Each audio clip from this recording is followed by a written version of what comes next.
ক্লপের বিদায়ী অশ্রুতে ভিজল লিভারপুল।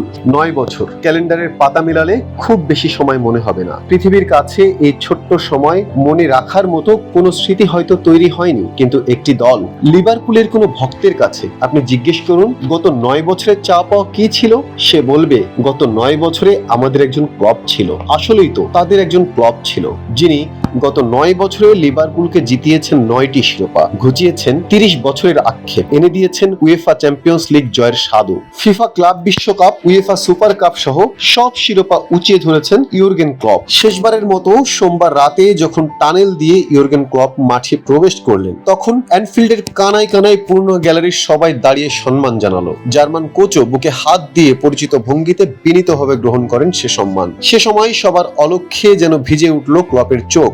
৯ বছরের মায়া কাটিয়ে অ্যানফিল্ড ছেড়ে যেতে হচ্ছে তাকে। বিদায়ের সেই ক্ষণে চোখ ভিজেছিল গ্যালারি ভর্তি দর্শকেরও। গুরুকে শেষ ম্যাচে ওই রাতে ২-০ গোলের জয় উপহার দেয় লিভারপুলের খেলোয়াড়রা। সারি সারি দাঁড়ানো ফুটবলার আর গ্যালারি ভর্তি দর্শক অস্থায়ী মঞ্চে যাওয়ার সময় গার্ড অফ অনার পেয়ে হেঁটে যাচ্ছেন ক্লপ। ম্যাক অ্যালিস্টার ও কোয়েনশাররা আবেগতাড়িত হয়ে তালি দিচ্ছিলেন। লিভারপুলের পুনর্জাগরণের যে কারিগর, তার বিদায় বেলায় এমন হয় তো স্বাভাবিক। বিদায় বেলায় এত আয়োজন দেখে আবেগ আপ্লুত হয়ে পড়েন ক্লপ। মঞ্চে মাইক্রোফোন হাতে নিয়ে তিনি বলেন, আমি এটা বিশ্বাসই করতে পারছি না। এই আবহ ও পরিবার নিয়ে ভীষণ খুশি আমি। আমার কাছে এটা শেষ মনে হচ্ছে না, শুরুর মতো লাগছে। নতুন কোচকে স্বাগত জানানোর জন্য সবার প্রতি অনুরোধ রেখে যান ক্লপ। আবার তিনি ফিরবেন অ্যানফিল্ডে, তবে শুধুই দর্শক হিসেবে, এমন প্রতিশ্রুতি দিয়ে বিদায় নিয়েছেন ক্লপ।